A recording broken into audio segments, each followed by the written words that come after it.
obviously when you're shooting close and it's an emotional scene, you have to be truthful, and it's hard to be truthful when it's you. So that was challenging because you don't have the So wait, when the camera's far away, you're just shaking your shoulders? exactly.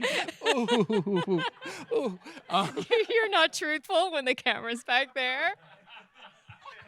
Pro tip. No, well, you got to save it.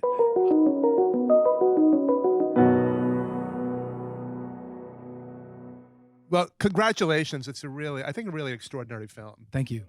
I've seen it twice. I was saying beforehand that I wish we could show it again right now, because it's a film that seems, when it starts, like it's going to be sort of simple in some ways, very straightforward, and then you realize as it goes along that it's much more complex and surprising, and it is great. If you have a chance to see it again, you'll see how beautifully written and structured it is. So thank you. I guess I'd like you to place this in the timeline of the pandemic. So tell us when you wrote and sort of conceived of this, and when the film was made. Yeah, so it was primarily shot in the spring of 2020, so in the thick of things, and the genesis of the project was I was stuck at home like we all were, and I wanted to see my family who were in California, and the only safe way to do that would be to travel cross country and camp in the woods, and I'm not a camper. So I ordered a tent on Amazon and a stove, and I did a dry run in my apartment, and I went to bed, and I woke up the next morning, and I just had this notion, what if I never made it out of the apartment? Yeah. And then it just sort of snowballed from there. But first of all, the filming was to say that it's an understatement to say that it was a small crew. So could you talk about Yes. the filming? Well, it was completely shot on the iPhone XS. And the crew was me. I had Tripod. I had a tripod. I had a gimbal, which is like a small Steadicam. But I never wanted it. I knew I was navigating between it being shot on an iPhone and giving it a certain cinematic quality, but I never wanted to lose sight of the fact that it was me on so it's shot in proscenium. There's not a whole lot of coverage, so I loaded up some software. It projects really beautifully because it was shot in 4K, and then of course, as Amy and I were clutching each other's hands during the screening, the sound is half the picture, is half the film, and we had incredible sound designers and an incredible composer, and that original song. So sorry, that's not answering the question, but it started early, and then I finished it in the subsequent year and a half. But one thing about the filming was I think I heard you say that you sort of filmed footage while you were camping without knowing exactly how that was going to be used. And was that true? There was some. No, I had a script. It was a 20-page script that was very loose, and also, along with not being a camper, I am not loose. I plan quite a bit, and my first feature was very, very different. So it was a real experiment for me because I had to let go of some of my control, and but I knew the beats, I knew the story arcs, but I was able to be surprised, for instance, by that abandoned house, which it took place somewhere else, and I was able to. That wasn't part of your plan. Let them know that, right? You just stumbled upon that. Correct. House. Yeah. Yeah. It was in the middle of Eastern Tennessee. So, but the cardinal imagery was there, but strangely, I was like, I got to throw something at the window, and I'm like, some roadkill. I'm like, if it's a deer, that's not right, or a cat, that's gonna be funny. So there was a little chipmunk. I was driving in West Virginia. There was a chipmunk on the side of the road. I was like, that'll do. And I opened the door, and right at my feet was this perfectly preserved cardinal. I was like, whoa, it was so and I had the blood. I ordered that on Amazon too, because I had this image of the car wash, and the people who were washing their car that day alongside of me are probably telling a story right now of the bloody car. But yeah. Now, Amy, you had worked together on a short film, and I guess you known each other for a while. So could you talk Yeah, about how you got... we're old friends, and really our work relationship was born out of a practical joke where we made a film for a friend. And from that, Mike said, "Oh, that was really fun. I want to make a real film. Let's do this together." I was like, "No, I don't have that talent, but you do. Please, go forth." And so Mike did a short film that went to Tribeca that he invited me to be a part of, and he was kind of off and running from there. The project she's speaking of, Right. and Amy is I was going to ask about that. Yeah. solely responsible for Right. me being a filmmaker, because you got the camera, you got the props. Our friend Jason Butler Harner, wonderful actor, was doing Glass Menagerie with Sally Field, and we endeavored to make a short film of the Glass Menagerie. Me as Amanda, Amy was Tom, Patty Clarkson was Laura, and Adam Rothenberg was the gentleman caller. And we just, it was the two of us, a camera, and an idea. So this is pretty full circle to how we stared. Okay, so everybody in this room has the same thought right now that they want to see this. It's all in jokes. It doesn't Someday. translate. What, when you talked about being inspired to be a filmmaker, I'm wondering with this film, if you had other films in mind, or what inspired you to the approach that you took, because it's a really interesting combination of, it's like a road movie, but it's a very interior film. And I saw, in some of your short films, you use flashbacks and interiority, and the way you get inside the mind of the character is really interesting. Yeah. So I mean, I have a lot of influences. I would say for this film, Kelly Reichardt is probably closest, because she's able to make these films in nature that are very quiet and very slow. And so there's an intentional pace to this film, which I was really scared to work with, because I'm, the first film was a romantic comedy with lots of snappy dialogue and lots of locations, lots of characters. And so this was, it was scary. It's still scary. Like when I watch it, I'm still sort of keep wrapping my head around what it is that I made. that you've done. Yeah. But one thing I want to ask for both of you really is what the job of acting was like on this film, because you're playing, people who are so presumably very close. It's sort of a naked film in a way. You're playing characters who are not, sort of yourselves in a way, or this.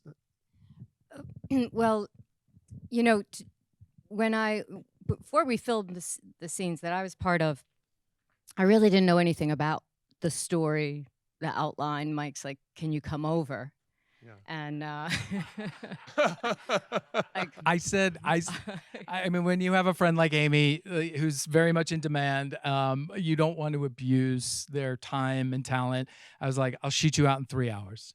And I sent you I was like, "Oh, I'm walking the dog, pages. I'll be down." Really is how it went.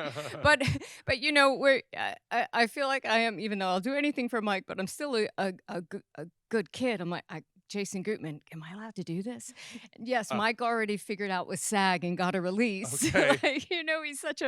He's such a rule follower in some ways, and then breaks rules in other ways, in wonderful ways. So, but by then it was just, here's the scene, let's just do it. And because we're such old dear pals, it's obviously very comfortable. I think I'm even wearing your clothes in part of it. Yeah. But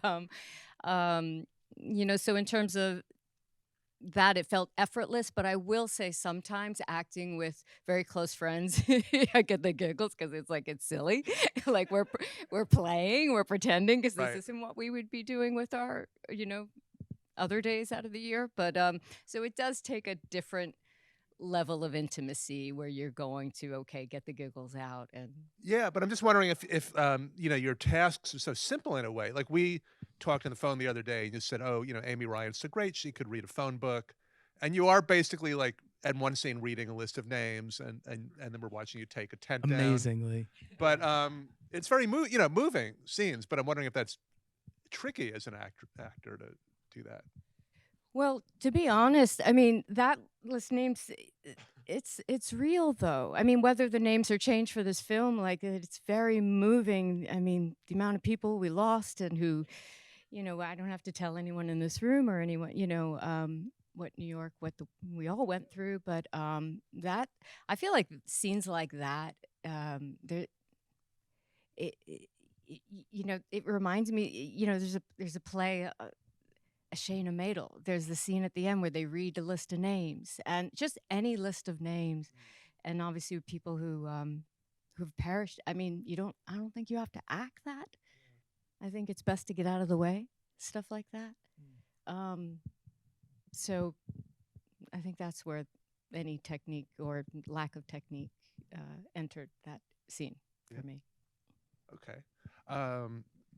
And I just want to ask one thing, and then I'll open it up for questions from the audience. But in terms of the story and the narrative structure, you did touch briefly on, the fact that you never actually make it out of your own apartment. And did the story have different shapes at different times? Like, did you always sort of have that structure? I mean, the basic beginning, middle, and end were essentially always there and the same. But we have an incredible editor who couldn't be here tonight, Jamie Sukonik, and we play like the ending. We played quite a bit with to structure the, giving enough information about what happened to backtrack, but not too much. And then it was strange for me because I've never appeared. Well, my arm appeared in our short film, the first one, but I've never appeared in my own work. It's not when I'm writing and directing. I really love being on the other side, and so for me, getting up every morning, camping, and having the scene, I'd have like 4 hours that I set out to shoot. Also, because camping is so boring. Thank God I was doing something else. But I would do like a take or two as long as I got the pieces of my puzzle that I knew I had to construct. I was like, hopefully the acting's going to be okay. But we spent a lot of time.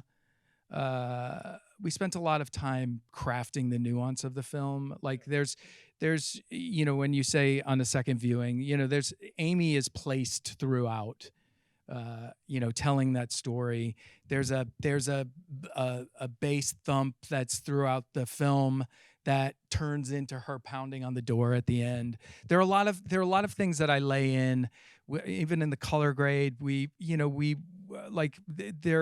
watching certain parts of the screen because we manipulated you to do that, and are hearing certain emotional things because we constructed that. Hopefully.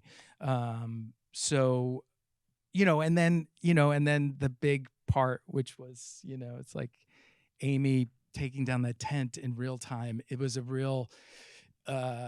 very considered decision that went through many iterations, and we landed on that.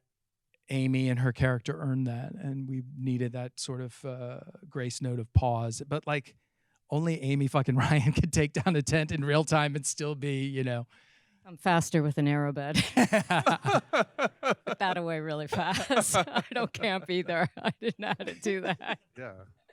But it is a good choice just in terms of what the audience, the viewer needs at that time.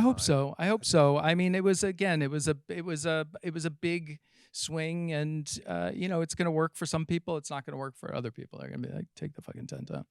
Are you going to get rid of the tent? You sounds like you're not going to go camping. No, the tent's in my basement. Okay. So let's open it up for questions. I can repeat questions so people can hear, but you're actors, so won't be a problem. Go ahead. Hey, Miriam Shore. Hey, Annie. Question. First of all, it's beautiful. Oh, thanks. And that's not a question, but it's just a fact. I was curious how much you wanted to. Part of that was really really scary, like horror movies scary, and how much of that did you know going in that you were like, oh, there's so many parts of this isolation, this story that is like a nightmare. Yeah. How much did you know that you wanted to like add that into the film, and were there any sources you looked at for that? Yeah, the question was about the horror aspect and how it was considered and how it worked in and where their influences. Yeah, the horror was always, like this is not a genre film, but it's sort of like it sort of straddles a few genres. The horror and the thriller was ultimately meant to be Mike's inability to pass through. So would get to the precipice and then something would pull him back. And I just had like a bunch of images. The blood was one of them. I wanted to have like the car wash scene. The peephole I discovered with my camera that it just created this really beautiful image. And I was like, well, what if there's, a screaming person? And I wanted to keep the tension high with the thriller horror aspect of it. So that was my intention for it. Question right in the middle here. Go ahead. Hi, can you talk about the significance of the Polaroids? Yeah. I can. It's so the Polaroid, is something that develops in real time. That it takes time. Something appears out of nothing before your eyes, and I had this archival footage that I wove throughout, and one of the images was the woman taking the Polaroids, and I wanted to connect that to Mike and Amy, and then I, part of the horror thing, I had this idea, like you take a picture, you see one thing, and then you take another picture, then you look at it again. It was a means by which to give information that Mike's no longer here at the end with that, clumsy selfie. Along those lines, is there anything about the home movie footage? Yeah. I have like, these Super 8 movies, as many of us do. And my editor found that sliding door scene and connected it because I didn't make that up. That was not from me. She figured that out, and it just gave it. Archival is always like, it's evocative. It's sort of it's a little bit of a cheat because it's like it does something inherently, and I knew that, and so I cheated. But I love the texture of it. It's not a cheat because it's not you. Like, well, no, it's not. It's just that it just by the very nature of being on celluloid, it just does something that like is very that streamlined. I guess it's not a cheat, but you know what I mean. It's a cheat. Okay. Anything else? Okay, go ahead. I'm sorry, it's a little hard to see, but go ahead. Hey, Dom. It was amazing. Thanks. Thank you. And it was so unexpected. It just kept surprising me. And I really had no idea where the hell it was going in an incredible way. And so now that we finished, I want to go back to the beginning and I want to ask you about COVID and about the pandemic and about the hospital workers who were taking their own lives. And just if you could talk about the character, I mean, obviously he's going through hell. And then we find out about the loss of love and, there's something in the family videos the film is filled with ghosts. And can you just talk about all that and it's such the suicide. I mean, as many of us were, I was very affected, particularly by frontline workers who were either dying by suicide or death by neglect.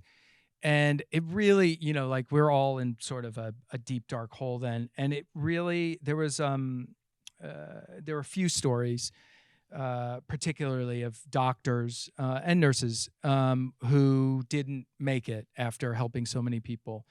And so that was, you know, at first I didn't want to make a COVID movie because I was like, no one wants to see a COVID movie. But then I realized like that was the structure on which it needed to hang. And I wanted to leave some ambiguity in terms of how he died, whether it was by suicide or by neglect, both terrible, but both, you know, a sad result of what we all went through. So that was a huge thing. But I also, like, you know, I wanted to just sort of like put, you know, we see the uniform, we see the scrubs, we see the name tag, we hear Amy. Like I wanted everything to be sort of elusive, A-L-L. So yeah, that is a big part of the film. Could you talk about how the device with the stove came up? You know, how you sort of thought of that, or the significance of that? You know, because I remember the first time I saw the film, I just remember feeling like in the back of my mind, I said, "Well, he never turned that off." You got a good eye. But then it just sort of bothered me, but I didn't think about it. Till I realized. Yeah. Well, I mean, I wish I had a great answer for that, but it really came from my fumbling with the camping stove, and this is a lot of backstory. There's a chandelier that's hanging in my house that's on the original gas line. So every time I turn on the light, there's a moment where I'm like, I could explode. So I think maybe that's part of it too. That's a good explanation. Yeah. I haven't yet. You have vivid. I get the sense that you might have. I vivid do. Dreams. I mean, my dreams are like going to the movies every night. Are They're they? not scary, but it's like I'm like I don't want to go to the movies tonight. Yeah, I very. Remember them all? I do. I remember quite a few of them. And are there a lot where you think this would be a great movie, then you? Yeah, after and then 5 minutes. and then it's a terrible movie. Yeah, exactly. Okay. Go ahead. Hi, Mike, Amy. Thank you guys so much. It was a very beautiful film. Thank you. Mike, you mentioned before that this was the first film you directed that you're also acting in. Mm-hmm. So I was just wondering, like, what was that difference like, you know, both behind and in front of the camera, just like acting for yourself? And was there any scenes that were like more difficult than others to do that for? Yeah. First of all, Mike, the actor, is very difficult. No. Total diva. No, it was, I mean, it was really out of necessity that I acted in this. And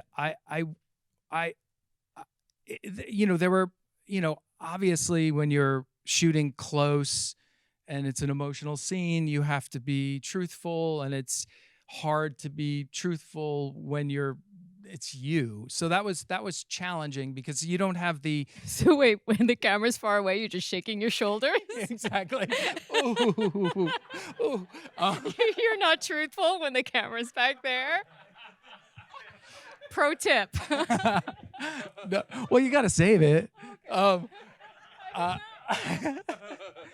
No, but what I mean is like when like there was part of this that didn't feel real. And also because it was an experiment, I told myself nearly every day, I'm like, if it's not working, throw it out. You can throw it out. You can throw it out. So part of it didn't feel real. And when you're like on set and, you know, there are a million moving parts, it's sort of easier because you can sort of disappear in a way that you can't with yourself. So you know, the few times that I did multiple takes, it was usually for emotional scenes because I'm like, I don't buy it.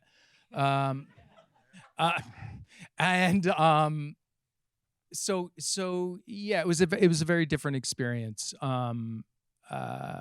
which, you know, I enjoyed, but yeah, it was different. But was there a process of getting comfortable with that? I mean, was it over time? Did you get more comfortable?